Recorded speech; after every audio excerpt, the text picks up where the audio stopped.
And before we go out, how do we apply this into our lives? Yeah. I do encourage you to go back and read the story of Hezekiah. You can find it in Chronicles and in Kings.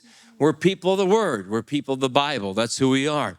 And we're like the Berean church who went back after Paul spoke and they read the scriptures for themselves, and encourage you to do that. It's an amazing story of a mother and a son who became a king at 25, even though they had a dysfunctional home. And I'm sure in our room today, watching online, there's some dysfunctional homes. It gives you hope that if you have faith, you can change things around.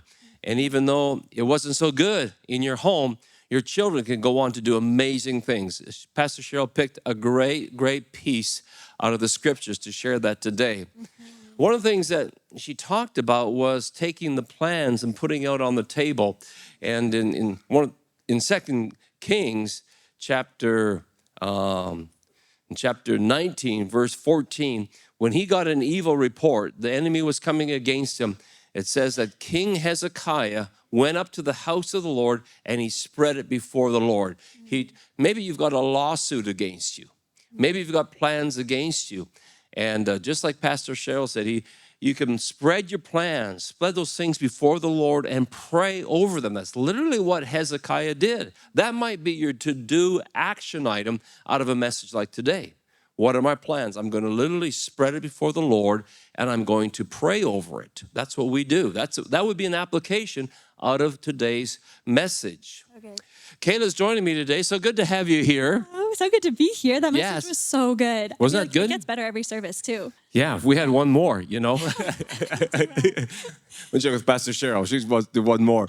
But you are third generation as a believer. Yeah. And maybe tell us about how your family started their faith journey and where you came in on that. Yeah, so I am a product of faithful women's prayers. So it started with my great-grandmother, actually. She was a woman of faith her entire life and was praying over our family. And my grandparents had walked away, but in 2004, they actually came back to faith on an Alpha. And my mom came at the same time, so I was just around 1 when she became a Christian and started bringing us to church. And that really just changed the trajectory of our family. I have 4 older siblings, so there's 5 of us. And none of us were Christians, obviously, before she was, but she began bringing us all to church, and we had the opportunity to be raised here at Coastal, actually, and really see the fruits of the Spirit in her life and how that passed over to us, and just her habits of getting into the Word in the morning, like Pastor Cheryl was saying, talking about the fortitude of going in the morning. My mom is one of the most strong and faithful woman that I have ever met, and continues to show up for God and for us every single day. And the word, how God says, the number 1 commandment is to love people and to love God. And she is someone who demonstrates that day in and day out with how she serves him and serves the people like her family and just everyone around her. So it's a huge blessing. Right. Yeah. So as a young woman, what would you tell moms? Here's what you could do as a mom. You know, obviously Hezekiah's mom did certain things that impacted him. Yeah. And maybe moms are discouraged, and because you went through stages of, you have to discover your own faith ultimately. So what advice would you give them? Here's what you would do. Don't give up. Keep doing this because it will pay off, moms, from your perspective. Mm-hmm. I would say the number 1, it sounds so simple, but genuinely just praying. I walked away from my faith in high school and really was so against it. My mom would say anything about church and I would be so defensive, but she began... So what would you say when you're defensive? I don't know if I would say much. It would be more, I just wouldn't say anything. And that would... It was attitude? Yeah, it was attitude, for sure. And thankfully, God's helped me with that. But yeah, so...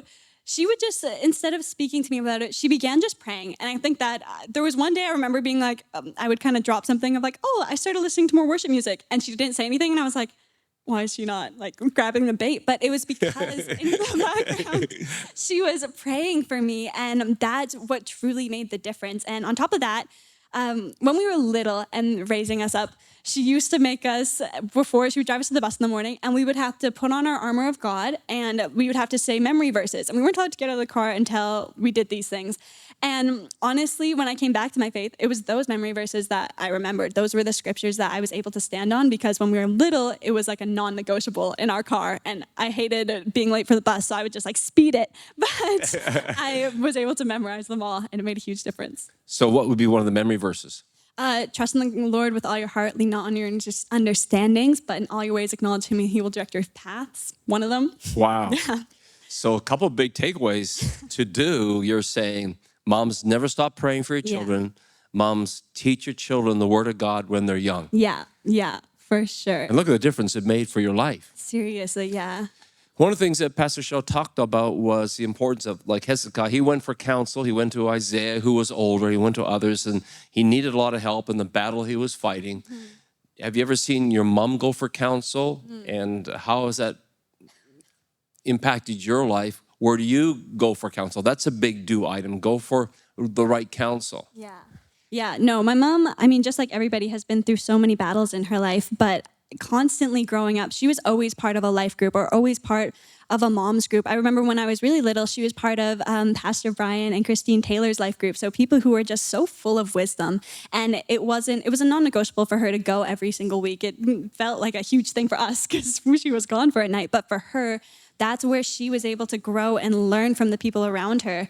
And on top of that, I actually found this out a couple of years ago. She went to Bible school when I was like 6, apparently. I don't really know when, but through that, she just was able to find mentors. And then it was things like listening to podcasts and sermons, as using that as a form of counsel and mentorship wherever she could in like the quiet times that were very few for her because she was so busy. But yeah. Yeah, that's really good. And I think what you mentioned there about Pastor Brian and Christine, you know, they're amazing people. And one of the scriptures say that let the older women teach the younger women. And church should be a place of community, because we don't all have these well-functioning families. Certainly Hezekiah's family wasn't that well-functioning. He had to go get other help. No doubt his mother had to get other help. And what we'd want to encourage in a church family is let's help each other out here. And don't be afraid, like Pastor Cheryl mentioned, ask for help and ask the right question. Say, you know what, your family is strong in this area. What did you do? Can you teach me? Can you help me? I saw your mom do that. She asked us for help. She said, what do I do with this situation? So I think right here in our room, in our community, there's wisdom, there's experience, and we can pray, God, put the right person in my path to help me in my family situation. And right in our room, there's 1,000 different types of situations, but I believe there's the answer in the house. God will have somebody here that could help you, and just pray. Say, Lord, set me up. Help me to find the right people, whether it be through life group or through connection. And certainly as pastors, we want to help with that. So we could talk a lot more, but those are a couple to-do items we could take away from today's message. So as we go, we ponder, we think about it, not just hearing it, but how do I apply this on Mother's Day? And a big thing to do, if you have not already done so, make sure you let your mothers know that she's a blessing to you, and have a happy Mother's Day. Hey, God bless you guys. Thanks for being with us today.